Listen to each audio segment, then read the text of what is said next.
Hello and welcome to the Wireshark recipes. My name is Sunil Gupta. I'm a cybersecurity specialist, a book author, and a public speaker, and I'm your instructor for this course.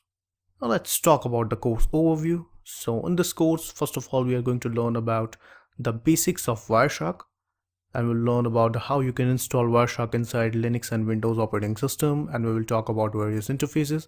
We'll learn about the various key functions inside Wireshark graphical user interface.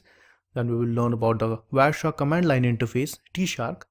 Then we will learn that how you can monitor and secure cyber attacks in Wireshark.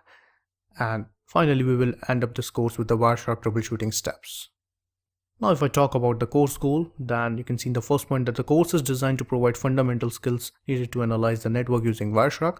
So we are going to cover all the features of Wireshark inside this course. And student will also learn about the various features of Wireshark as well as troubleshooting steps inside network.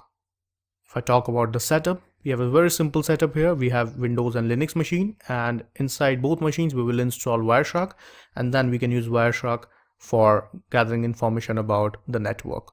So why you should take this course? Because if we are going to discuss about various features of Wireshark inside it, we will learn that how you can monitor and secure various kind of attacks inside your network, and finally we will learn about the Wireshark troubleshooting steps. So this is all about the course overview. Thank you so much for your time, and I'll see you inside the course.